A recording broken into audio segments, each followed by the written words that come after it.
everyone, welcome back to another video. It's the legendary leader himself, Kato Namikaze.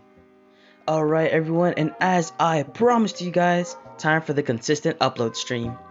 And like the thumbnail and title suggest, this is What If Ichigo Become a Soul Reaper Early Part 2. Now of course, as you guys know, this is part of the revision, or like the revised series.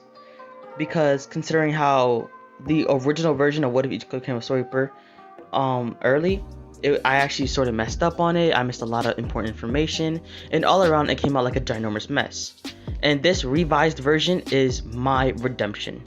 So I hope you guys enjoy this part 2. Please subscribe to this channel, like the video, and yeah. With that being said, please comment down below anything you gotta say. Let's get right into the video.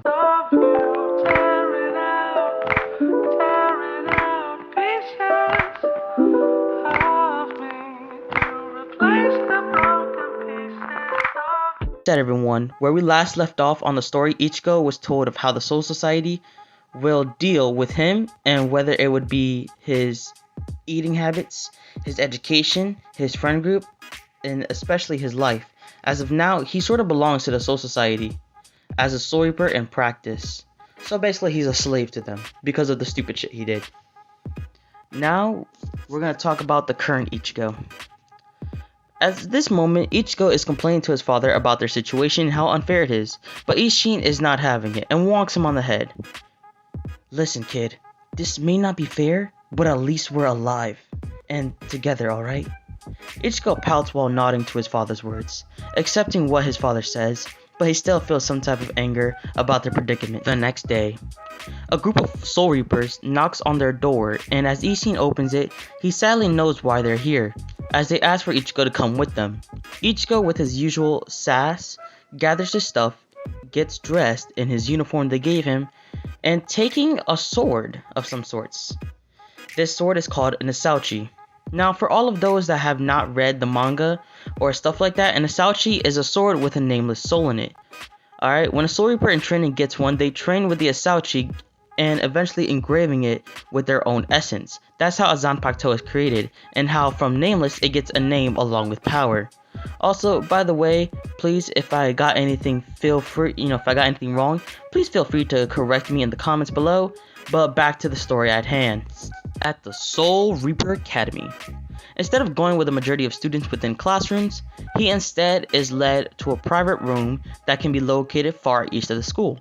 Once the door opens, we see who will be teaching Ichigo. Earlier at Central 46, a random person yells out, "If we are to make him a proper Soul Reaper that will live for our purposes and our purposes only, then we need a proper Soul Reaper to teach him." Now, with silence landing within the room, someone else then speaks up and says, "Well, I can see the two most logical, powerful people to teach this child would be Sajin Komamura and Joshiro Yukitake." With a bit more silence, another person then spoke up, saying, "As logical as it may be, we can't not have our captains near this beast. Plus, that would be stretching our own authority too much and our resources. So, what about a lieutenant that has proved himself smart, strong, and most of all capable?" As everyone in the auditorium thought about this, they then finally concluded the lieutenant of Squad 9, Shuhei Hisagi, shall be in charge of teaching and training the young beast known as Ichigo Kurosaki.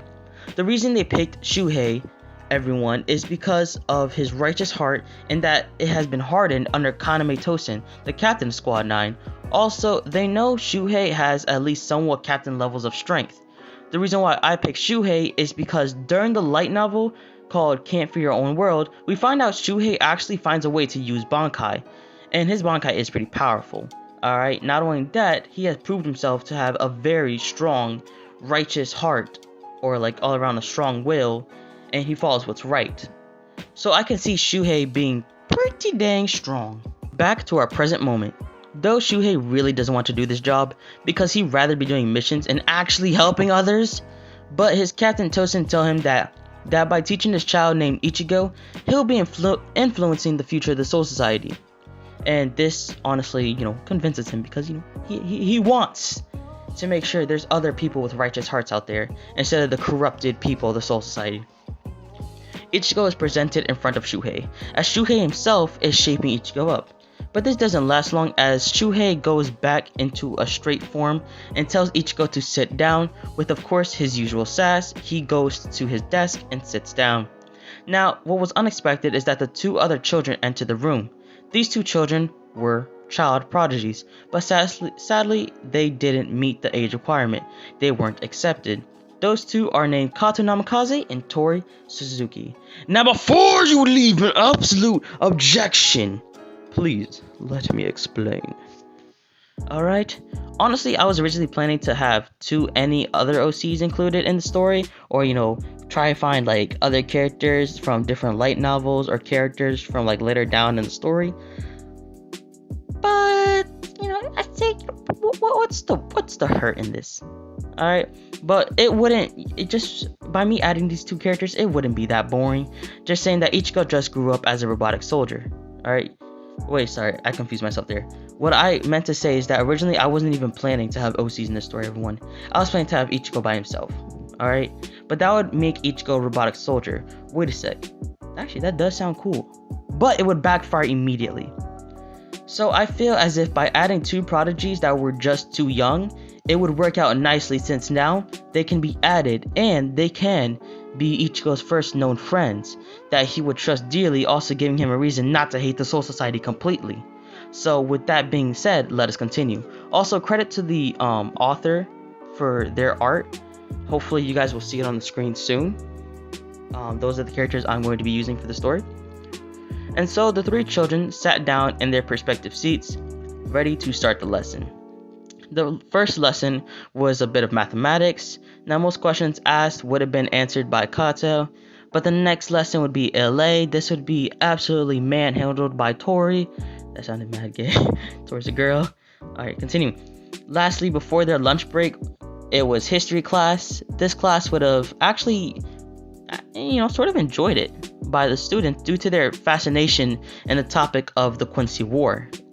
Because of course they're supposed to be teaching the history of the Soul Society, any wars or inside troubles. So the Quincy War is pretty fascinating to them. Then the bells ring, signaling that it's lunchtime. Oh, dang, are the kids hungry?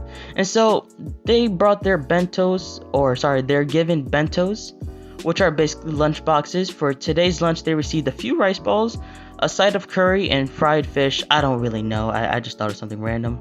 And for a drink, they're giving green tea, but Kato requests water.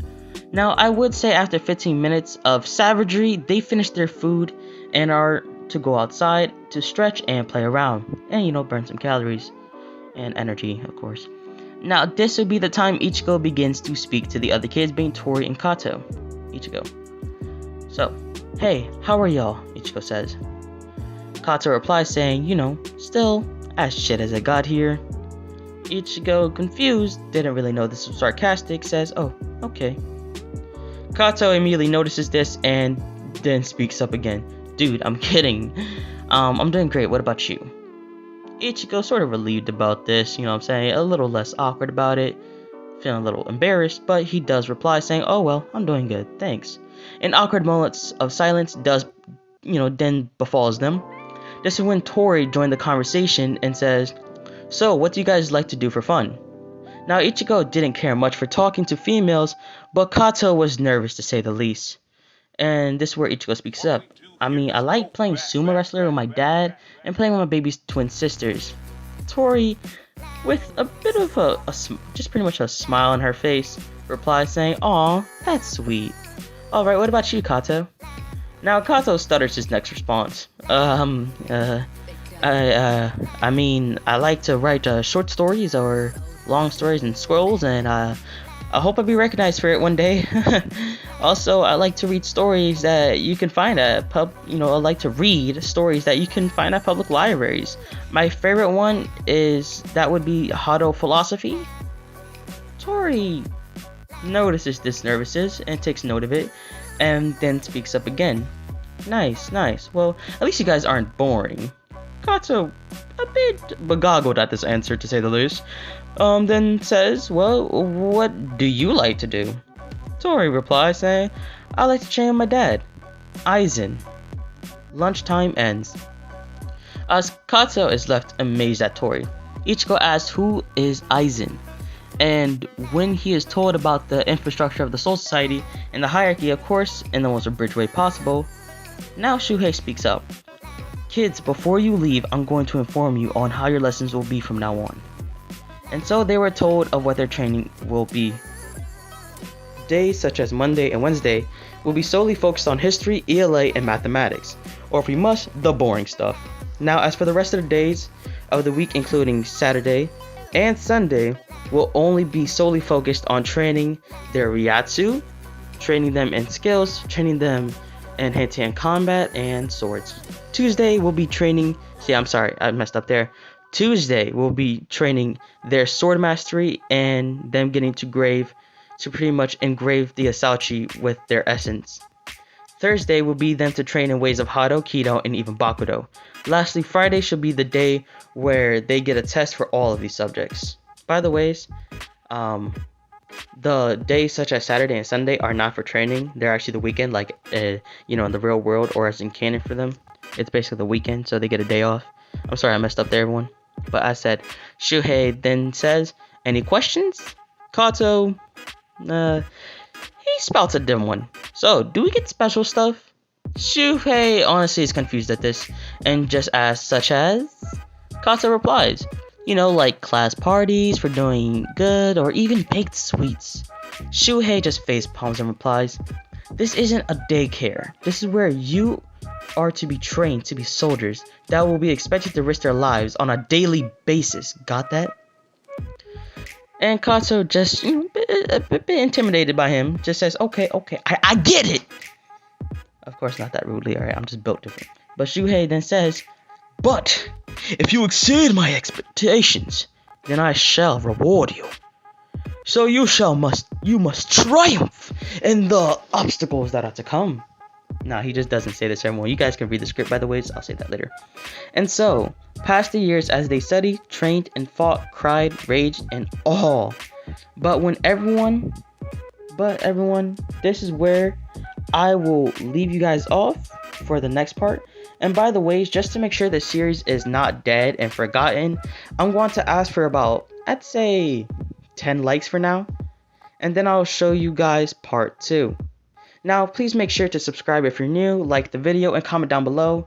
And before I want to go, everyone, I just want to say, there's only like 4.7% of you guys are subscribed, and the other 95.3% is not.